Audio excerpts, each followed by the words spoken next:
Una pregunta que surge al pensar en las características de un niño es que lo llevan a ser inestables, es ¿por qué? ¿Por qué es que un niño se conduce de esta manera? Bueno, la respuesta, además de ser niño, además de ser inmaduro, un niño es ignorante. Ignorante. Un niño no tiene suficiente conocimiento, un niño no tiene un estándar por el cual él pueda evaluar lo que escucha o se le enseña. Un niño en la fe también es ignorante y por lo tanto necesita instrucción. Por eso el Señor dejó a la iglesia hombres que manejen la palabra de Dios, enseñen la palabra de Dios para instruir a los santos, para edificar a los santos, que comienzan cada uno de ellos en una etapa de niñez. Pero un niño es ignorante. Por aplicación, una iglesia, un cristiano que es ignorante a la verdad de Dios, tampoco está en condiciones entonces de poder juzgar con precisión, o sea, no va a tener discernimiento, no tiene la capacidad de discriminar entre lo que es falso y verdadero. Ese es el peligro de una iglesia llena de bebitos. Y como dijimos, está bien comenzar como bebitos. El problema es cuando pasan los años y la iglesia continúa siendo de la misma manera. Otra razón por la cual una iglesia carece de discernimiento se desprende de esta primera. Cuando la iglesia es inmadura, cuando está poblada de creyentes inmaduros que no han sido enseñados, no han sido alimentados, no han sido nutridos, esto lleva al desconocimiento doctrinal. Una iglesia que no ha sido instruida es una iglesia que no conoce doctrina. La doctrina ha quedado a un lado en la iglesia evangélica contemporánea y ha sido sustituida por otras cosas. La proclamación y exposición de la verdad revelada en la Escritura ha sido reemplazada con cosas tales como drama, música con estribillos, repetitivos por supuesto, dirigida por líderes de alabanza carismáticos, con mucha personalidad, lo que sea, equipos de mímica, entretenimiento, charlas sobre la autoestima, en estos días charlas sobre la justicia social. ¿Han escuchado esa frase últimamente? La justicia social. Es como si se hubiera convertido en el nuevo tema del cual tenemos que hablar. Experiencias místicas. Todas estas cosas están diseñadas para evocar reacciones emocionales en lugar de traer luz al entendimiento, a la manera de pensar. Lo triste es que la gente en estas iglesias, los niños, la gente inmadura, a ellos les gusta este tipo de experiencia congregacional. Muchos piensan hoy que enfatizar doctrina en la iglesia es algo innecesario porque según estas personas el dogmatismo doctrinal produce división entre cristianos. Más, afirmar algo con convicción doctrinal se mira en algunos círculos evangélicos como falta de amor. ¿Han escuchado eso? Ser intolerante, ser orgulloso. Pero como podemos observar, enseñar doctrina no fue opcional en el Nuevo Testamento. La primera iglesia desde su inicio se dedicó justamente a eso, a la doctrina. Sigan conmigo si quieren en sus Biblias o me escuchan nada más. Hechos 2, 41-42. Este es el comienzo de la iglesia en Jerusalén. Después de que las 3.000 almas se convirtieron, vinieron a Cristo, tenemos esta descripción de Lucas, quien escribe en el versículo 41. Entonces los que habían recibido su palabra fueron bautizados y se añadieron aquel día como 3.000 almas. Versículo 42, noten lo que hacían estas 3.000 almas. Se dedicaban continuamente a las enseñanzas de los apóstoles, tedidaketon apostolón, a la comunión, al partimiento del pan y a la oración. Pero lo principal, se dedicaban a la enseñanza apostólica. La enseñanza apostólica, la doctrina apostólica, doctrina o enseñanza, ambas palabras son traducción de la palabra griega didache. Fue un elemento esencial en la experiencia cristiana de la primera iglesia. Si vamos al capítulo 6 de Hechos, en esta primera iglesia de Jerusalén, tenemos el énfasis de enseñanza de esta manera. Dice el líder de los apóstoles, posiblemente fue Pedro, no sabemos. Los 12, dice el versículo 2, convocaron a la congregación de discípulos y dijeron, no es conveniente que nosotros descuidemos la palabra de Dios para servir mesas. Y el versículo 4 dice, nosotros, eso es lo prioritario, nos entregaremos a la oración y al ministerio de la palabra. Esto es lo más importante e insustituible en el ministerio de una iglesia. La oración por parte de sus líderes y la instrucción a los creyentes de la palabra. Por eso, en 1 Timoteo 3:15, menciona Pablo la razón por la cual la iglesia existe. Versículo 15, 1 Timoteo 3:15, en caso de que me tarde, te escribo para que sepas cómo debe conducirse uno en la casa de Dios, que es la iglesia del Dios vivo, columna y sostén de la verdad. Para eso existe, para eso existimos. Si nosotros dejamos a un lado la verdad, la instrucción doctrinal, perdemos la razón del por qué estamos aquí. Instruyendo en cuanto a los requisitos de los líderes, de los pastores de la iglesia, en este mismo capítulo, comenzando con el versículo 1, dice Pablo, si alguno desea o aspira el cargo de obispo o anciano, pastor, buena obra desea hacer. Magnífico. Hay muchos jóvenes que tienen el deseo de servir al Señor como pastores. Ese es un lindo deseo, si viene del Señor. Pero un obispo, dice Pablo, debe ser primero irreprensible. Y aquí da una serie de virtudes o características o requisitos de un pastor que deben estar ahí. Marido de una sola mujer, sobrio, prudente, de conducta decorosa, hospitalario, y noten la única función que se subraya ahí por el Espíritu Santo, apto para enseñar. Apto para enseñar. ¿Enseñar qué? ¿Arte culinaria? ¿Enseñar qué? ¿Historia? ¿Anécdotas? No, enseñar la doctrina. ¿Cuál doctrina? La doctrina de los apóstoles. Para eso está el pastor. A Tito, dirigiéndose a Tito, Pablo le instruye en el versículo 5, por esta causa te dejé en Creta, para que pusieras en orden lo que queda ahí y designaras ancianos en cada ciudad, como te mandé. Esto es, si alguno es irreprensible, otra vez, la irreprensibilidad.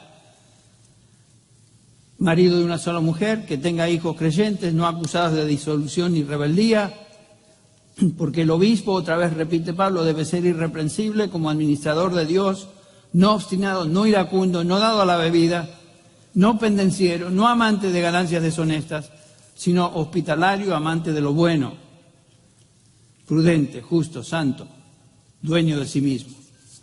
Y el versículo 9, noten otra vez su función, reteniendo la palabra fiel, que es conforme a la enseñanza, que la misma palabra que encontramos la enseñanza de los apóstoles, que sea capaz también de exhortar con sana doctrina y refutar a los que contradicen. O sea, debe conocer la verdad para poder distinguirla de aquello que es falso y refutar a lo que es falso, refutar a los que predican otra cosa. Por eso el Señor dejó a la iglesia estos hombres de Dios, estos hombres dotados, que ya mencionamos en el capítulo 4 de Efesios, a fin de capacitar a los santos para la obra del ministerio. Lo que observamos en el Nuevo Testamento, hermanos, es un énfasis primordial e inequívoco en cuanto a la enseñanza doctrinal. La salud de la iglesia, la salud espiritual de la iglesia depende del alimento espiritual de la palabra de Dios, de la doctrina, como dice Judas, que fue dada a los santos una vez y para siempre. Lloyd Jones, hablando de la importancia de la doctrina y madurez espiritual de la iglesia, escribió esto. Estos son los años, los 80, la década de los 80. Y él escribe en cuanto a este problema, diciendo lo siguiente: el problema principal de los cristianos hoy, miren, si no era el problema principal en esos días, se ha aumentado hoy. El problema principal de los cristianos hoy es su falta de entendimiento y conocimiento doctrinal. El hombre cuya doctrina es inestable, dice Lloyd Jones, será inestable en toda su vida. Nada es tan absurdo como aquellos que dicen que la doctrina es puramente académica, que no está relacionada a la vida. Lloyd Jones dice, no hay nada más práctico que la doctrina.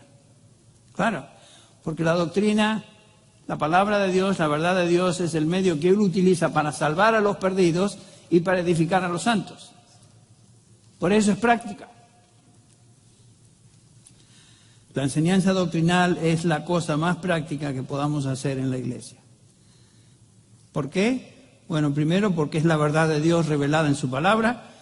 Segundo, es para nuestro bien y el crecimiento espiritual de nuestras ovejas, nuestras iglesias. Un pastor, un anciano, por sobre toda otra función en la iglesia, debe ser apto para enseñar. Y como hice una vez la pregunta, ¿enseñar qué? La doctrina. ¿Cuál doctrina? La doctrina de los apóstoles, que es todo lo que tenemos revelado aquí en el Nuevo Testamento. ¿Nos damos cuenta de esa realidad? Uno se hace la pregunta, ¿por qué la iglesia contemporánea es tan apática, si no hostil a la enseñanza doctrinal?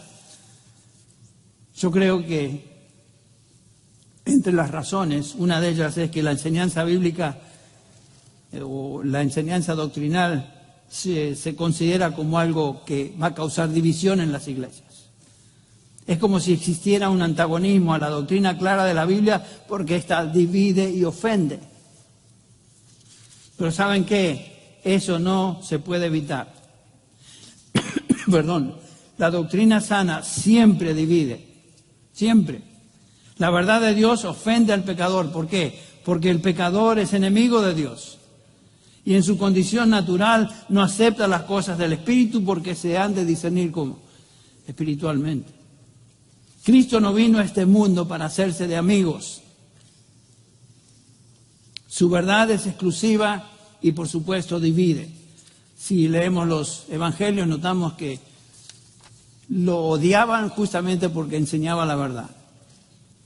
Si predicamos la verdad bíblica, vamos a ofender, porque la verdad es luz que expone las tinieblas del corazón de los seres humanos. Y el Señor Jesús dice que los hombres amaron más las tinieblas que la luz.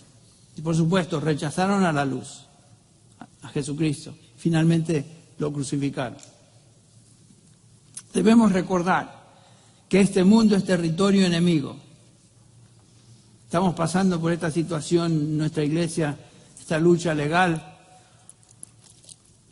Y uno a veces se pregunta y se desanima, ¿por qué? ¿Por qué está pasando esto? ¿Qué le hicimos a los gobernantes para que tengan una posición tan radical? La respuesta es, vivimos en territorio enemigo. Y todos los seres humanos, que incluye a los gobernantes, están bajo el control del maligno. Por eso suceden las cosas como suceden. Y por supuesto aquí estamos nosotros, que no somos hijos del diablo como el resto de la gente, sino que somos hijos de Dios y predicamos la verdad de Dios. Y por supuesto no podemos esperar en este territorio de enemigos que nos abracen y digan, oh, qué bonito, hagan lo que quieran. No va a suceder. Muchos cristianos piensan que si eliminamos la doctrina de nuestra predicación y nos dejamos llevar por el amor, nos vamos a llevar bien con todos. Bueno, si dejamos la doctrina a un lado, ¿qué va a suceder? La verdad va a desaparecer. Aún la unidad va a desaparecer, porque la unidad cristiana no se basa en sentirnos bien los unos con los otros. La unidad cristiana se basa en nuestra fe. El Señor Jesucristo habló de esto en el capítulo 17 de Juan, cuando pidió al Padre que los suyos sean uno, pero esa petición fue precedida por su oración, santifícalos en tu verdad. Y en el versículo 17, la unidad cristiana se fundamenta en la verdad de Dios, no salteándonos la verdad de Dios. Por eso Pablo le exhortó a Timoteo: procura con toda diligencia presentarte a Dios aprobado, de tal manera que no traigas vergüenza o que no te avergüences de eso, sino que te presentes a Dios aprobado como uno que traza con precisión la palabra de verdad. Es una vergüenza no poder distinguir entre la verdad y el error. Entonces, el contribuyente mayor a la falta de discernimiento espiritual es el debilitamiento de la claridad doctrinal en la Iglesia. Todo en la Escritura se presenta en términos de claridad doctrinal, de claridad absoluta. Hay una verdad, la Biblia nos enseña, y hay una mentira. Hay un diablo, que es el padre de mentira, y está Dios. En la Biblia no existe el concepto popular que todas las religiones finalmente llevan a Dios. No. Todos los caminos no conducen a Roma, como dice el dicho. La Biblia demanda discernimiento. Nos obliga a tomar decisiones y posiciones absolutas en aquellas áreas donde Dios habla con claridad. La Biblia no nos da ningún permiso a ser tolerantes al costo de la pureza doctrinal. Donde Dios habla clara y autoritativamente, nosotros también lo hacemos. Existe una línea bien trazada, existe una verdad absoluta, no hay lugar para comprometer las convicciones bíblicas basadas entonces en la palabra de Dios. Eso es claro en la Escritura, una y otra vez se nos hace obvio. ¿Por qué hay falta de discernimiento en la iglesia? Bueno, hablamos de dos razones principales. La primera es inmadurez espiritual entre los creyentes. La segunda, el abandono de compromiso con la doctrina bíblica. El abandono y compromiso con una autoridad, una palabra, una autoridad absoluta que es la palabra de Dios. Pero déjenme terminar rápidamente, porque tengo tiempo hasta la 1:30, como dije. Perdón. ¿Cómo puedo convertirme en una persona que tiene discernimiento? Porque ese es el punto.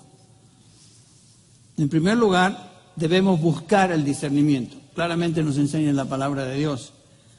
Buscar el discernimiento. Desead como niños recién nacidos, dice Pedro, la leche pura de la palabra para que por ella crezcáis para salvación. Debemos desear y buscar el discernimiento. Dios es el que nos da discernimiento y yo debo buscar, entender lo que Dios dice y ha revelado en su palabra. ¿Se acuerdan lo que dice Salomón en Proverbios, capítulo 2, versículo 2? Estas son exhortaciones a cada uno de nosotros. Da oído a la sabiduría. Inclina tu corazón al entendimiento, porque si clamas a la inteligencia y alzas tu voz al entendimiento, si la buscas como a plata y la procuras como a tesoros escondidos, entonces entenderás el temor del Señor y descubrirás el conocimiento de Dios.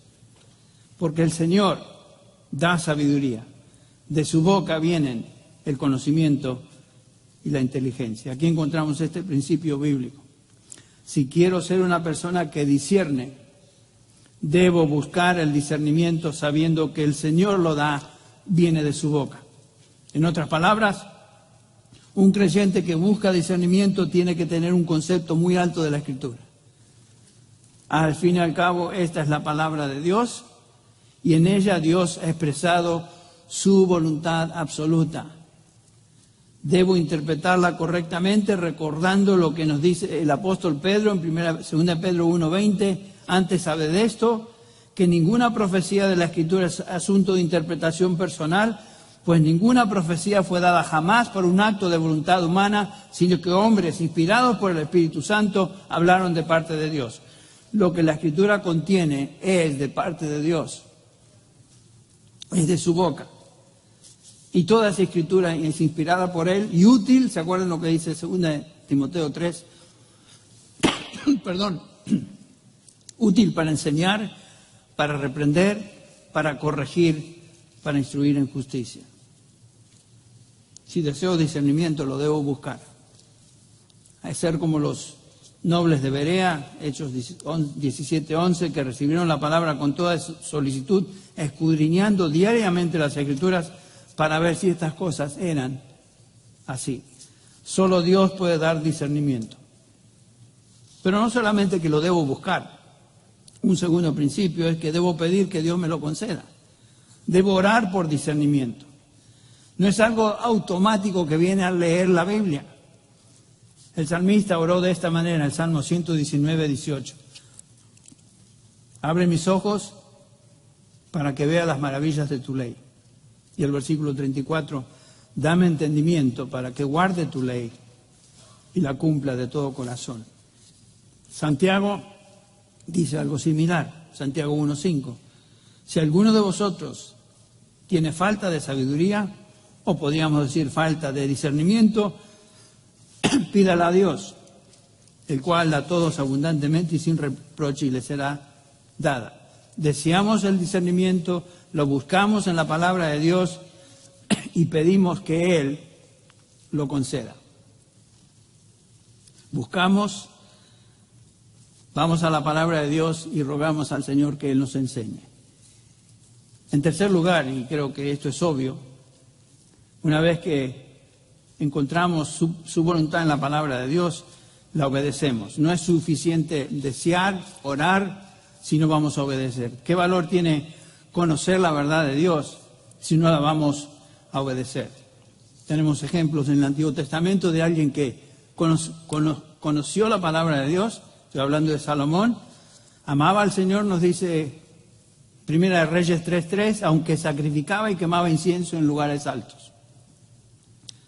Versículo 4 de Primera de Reyes 11 dice, su corazón no estuvo dedicado por entero al Señor. Noten eso. Versículo 10, él no guardó lo que el Señor le había ordenado.